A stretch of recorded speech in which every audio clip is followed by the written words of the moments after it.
The Bureau should start looking for a new head of communications.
You're listening to America Overnight, now in our 29th year, lifting the veil between fiction and reality.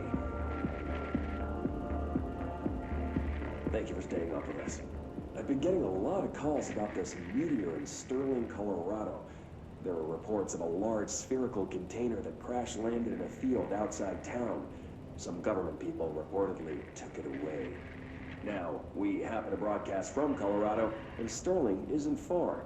I drove down myself to check it out with members of the America Overnight team.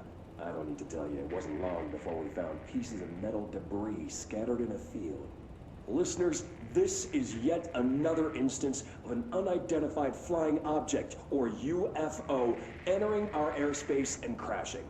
That the government took away the evidence under cover of darkness only compounds the fact that these are more than likely visitors from beyond our planet, or dare I say, solar system.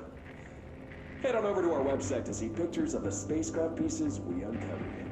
And while you're doing that, our sponsors will like your ear. America Overnight will be right back.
Why haven't we dissected that freak patient?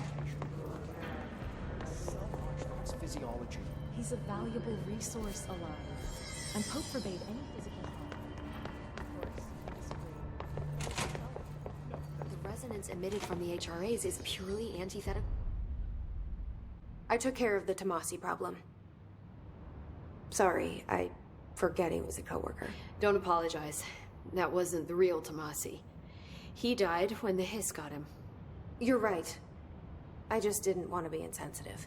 Sentimentality is a weakness in situations like these, Jesse. That's Bureau 101.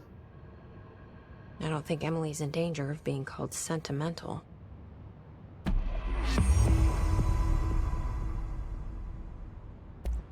I've been seeing these Darling presentations all over.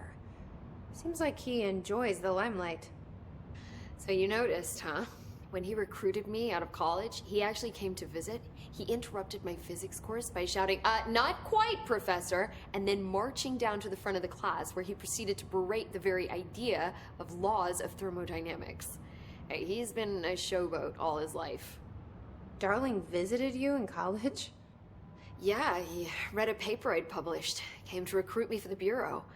I accepted and then spent years waiting for access to the confidential research that Darling promised me. And whenever I ask about my access level, he just mumbles that it's temporarily postponed and then changes the subject to the effect of entropy on luck. I wonder who else Darling hid his work from. Marshall? Trench?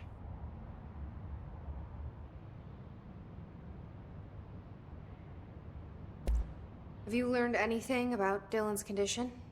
Only that he's definitely hiss, but I guess his chanting made that pretty obvious. You know, interestingly, the words of the hiss incantation have an average length of 4 letters. The most common word used 7 times is want. The next most common are through and time. It's very interesting, don't you think? I don't care about the words. What about my brother? Right. Sorry, I got a little off track. Well, strangely, his tissue samples all look healthy, unlike the other hiss I've tested. That's good news. Right?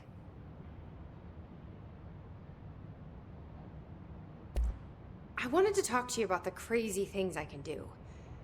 My abilities. I get the sense that they're not very usual around here. Well, usual and unusual aren't really benchmarks at the Bureau, but for some perspective, Director Northmore once used the floppy disk to send a bowling ball 6 yards through the air, and that was considered a huge deal. So compared to that, you are most certainly an outlier. An outlier. I like the sound of that.